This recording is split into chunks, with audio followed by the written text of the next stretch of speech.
Lease negotiation, structure and flow. The role of the lease proposal, LOI, commercial lease. Negotiations begin with a lease proposal, also known as a letter of intent, LOI, submitted by the tenant's real estate agent to the landlord or the landlord's agent. Although the LOI is not legally binding, it must summarize all major business terms that will later appear in the formal lease agreement. Typically, it is a concise 2 to 3 page document. It is rare for a landlord to accept the first LOI without changes. If they do, it may indicate that the terms are overly favorable to the landlord and caution is required. Of course, if the location is exceptional, accepting the landlord's terms quickly can be a strategic move.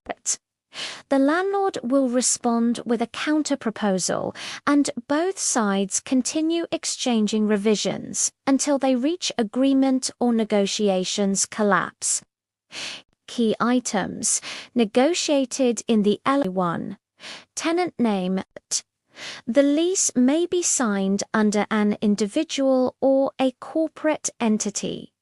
Each option has tax advantages and disadvantages. If the company is newly formed, landlords often require a personal guarantee from the owner. 2. Property address. Confirm accuracy. 3. Permitted use. Specifying a narrow usage as exclusive rights to operate a Japanese cuisine and sushi restaurant serving beer and wine can increase the lease value by preventing similar restaurants from entering the same center. However, landlords typically avoid granting exclusive rights as they can cause disputes among tenants. 4. Premises size. Measured in square feet in the US 5. Lease term. Most restaurant leases are 5 or 10 years. For large build-outs, a minimum of 10 years is preferred to allow for depreciation. 6. Renewal options. Tenants may negotiate the right to renew the lease under the same terms except for rent. Landlords rarely remind tenants of renewal deadlines, so tenants must track these dates themselves. Free rent, rent abatement. While tenants may begin paying rent immediately after signing, it is common to negotiate 2 to 3 months of free rent. For large restaurants or shell spaces, 6 months or more may be granted. Another effective strategy is to start rent only after construction is completed. Base rent and lease types. Most restaurant and retail leases use a triple net lease, where the tenant pays property taxes, fire insurance, common area maintenance CAM, utilities. Other lease types include gross lease offices. Rent includes all expenses and utilities. Modified gross lease apartments. Landlord pays expenses. Tenant pays rent plus utilities. Rent is typically paid in advance on the first of each month, and late payments incur penalties. Annual rent increases. Rent increases usually follow the Consumer Price Index (CPI) during inflationary periods.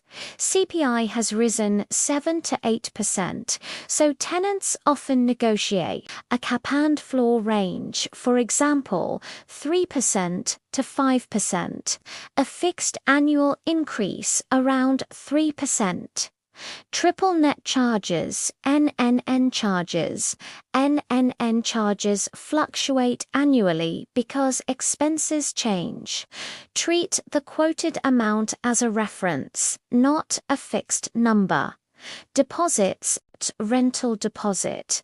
First month's rent, paid at lease signing. Security deposit, typically 1 to 2 months' rent, refundable if no damage occurs. Parking considerations. Los Angeles is a car-dependent city. Properties without customer parking should generally be avoided unless located in dense walkable districts. Tenants also need parking for themselves, but landlords often avoid assigning spaces to tenants to prevent tenant vehicles from occupying customer parking. Condition of the premises. Most spaces are delivered as is.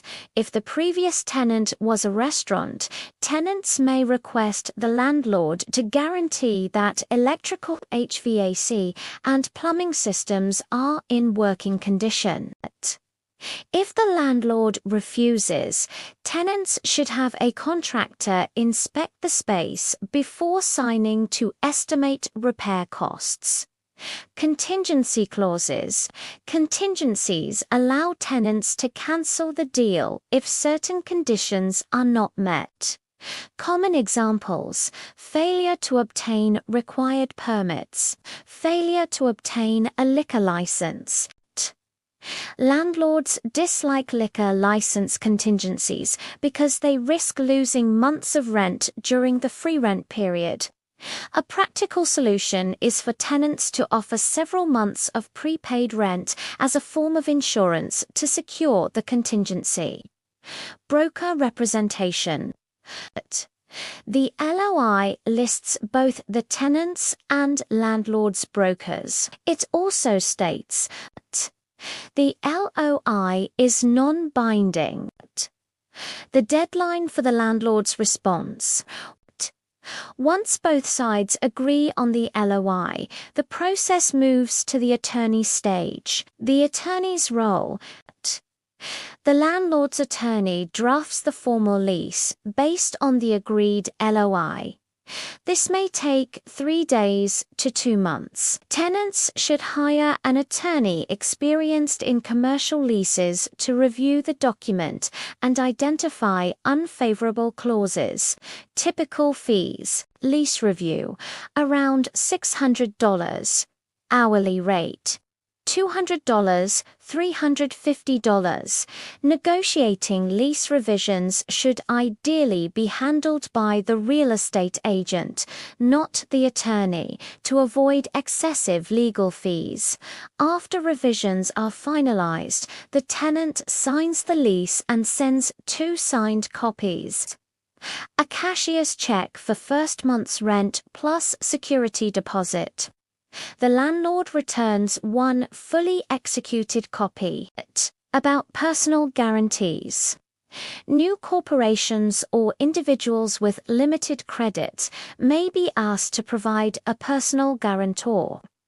However, this can create significant risk for the guarantor. The ideal approach is to negotiate terms using security deposits and prepaid rent, avoiding the need for a guarantor whenever possible. For more info and videos, please like, share, and subscribe.